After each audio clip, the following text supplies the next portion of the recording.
முன்னொரு காலத்தில் ஒரு காட்டில் அடாவடி குரங்கு ஒன்று வாழ்ந்து வந்தது.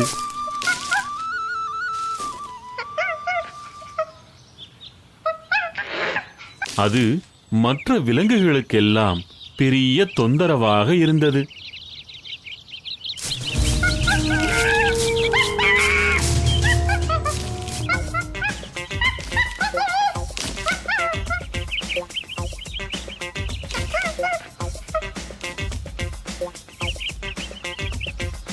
திமிர் பிடித்த குரங்கு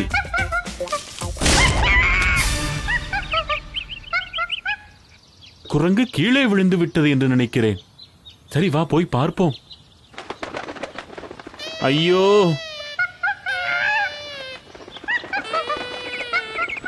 ஐயோ, என் வால் முறிந்து விட்டதே. ஐயையோ, அழுது பயனில்லை. வேகமாக சென்று வைத்தியரை பார்.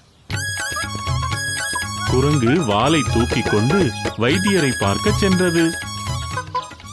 வைத்தியரே, வைத்தியரே, கொஞ்சம் சீக்கிரமாக வாருங்கள். என்ன என்ன ஆயிற்று? ஏன் இப்படி குதிக்கிறாய்? என் வால் முறிந்து விட்டது. வேகமாக மருந்து வைத்து கட்டுங்கள். எங்கே? நான் பார்க்கிறேன்.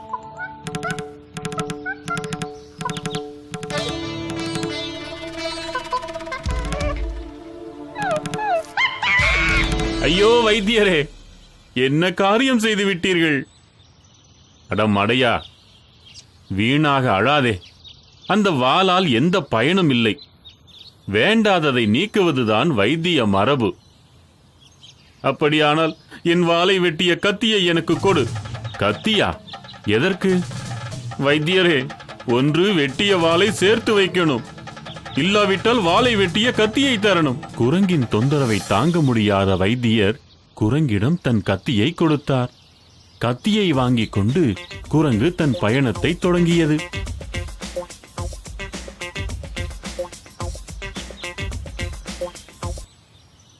ஒரு சிறுவன் தானே மாங்காய் மீது கல்லெறிவது? அங்கு போனால் நமக்கும் ஒரு மாங்காய் கிடைக்கும். சிறுவனே, இப்படி கல்லெறிந்தால் மாங்காய் விழாது. இந்த கத்தியை எறிந்து பார், நிச்சயம் விழும்.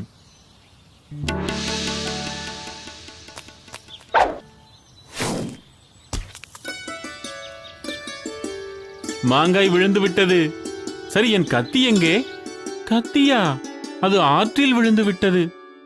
சரிதான், கத்தியை வாங்கி மாங்காய் பறித்துவிட்டு கத்தி இல்லை என்றால் என் கத்தி எனக்கு வேணும்.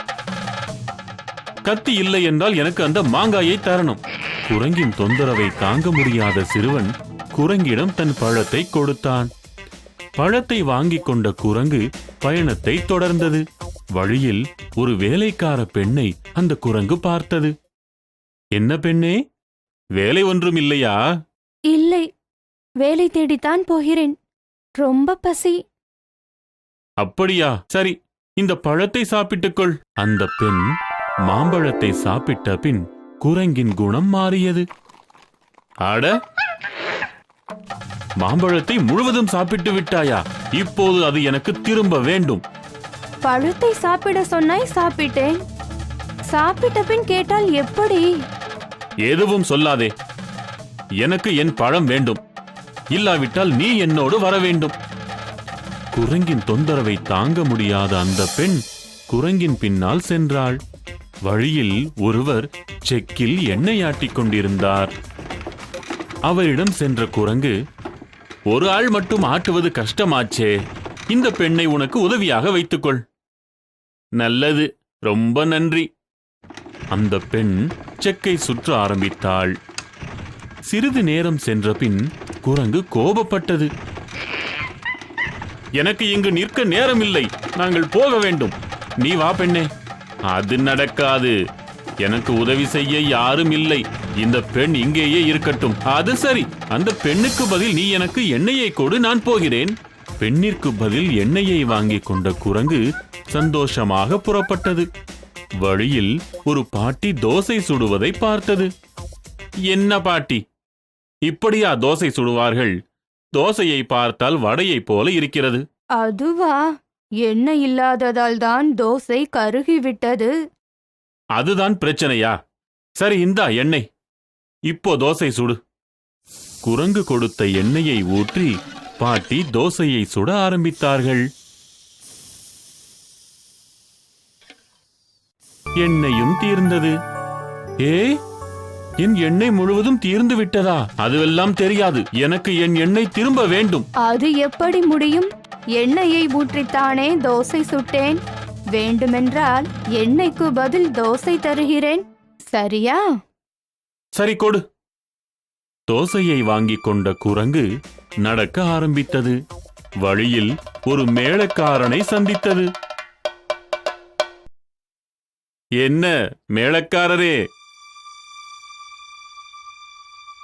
ஏன் மேளக்காரரே உட்கார்ந்து விட்டீர்கள்? காலையில் இருந்து நான் மேளம் வாசித்துக் கொண்டே இருக்கிறேன். பசியால் வாசிக்கவே முடியவில்லை. கவலைப்பட வேண்டாம், இந்த தோசையை சாப்பிடுங்கள். மேளக்காரன் தோசையை வாங்கி ஆர்வத்தோடு சாப்பிட்டான். அப்போது குரங்கு குழந்தையைப் போல அடம்பிடித்தது. எனக்கு என் தோசை வேண்டும். தோசையா? அதை நான் தான் சாப்பிட்டு விட்டேனே. எனக்கு என் தோசை வேண்டும். இல்லாவிட்டால் உன் மேளம் வேண்டும். குரங்கின் தொந்தரவை தாங்க முடியாத மேளக்காரன் தன் மேளத்தை குரங்கிடம் கொடுத்தான். மேளத்தை வாங்கிய குரங்கு ஒரு மரத்தின் மேல் ஏறி அமர்ந்தது. அமர்ந்து கொண்டு, வாலு போய் கத்தி வந்தது டும் டும் டும், கத்தி போய் மாங்கா வந்தது டும் டும் டும், மாங்கா போய் பொண்ணு வந்தது டும் டும் டும், பொண்ணு போய் எண்ணெய் வந்தது டும் டும் டும், எண்ணெய் போய் தோசை வந்தது டும் டும் டும், தோசை போய் மேளம் வந்தது டும் டும் டும் என்று தன் கதையை பாடியது.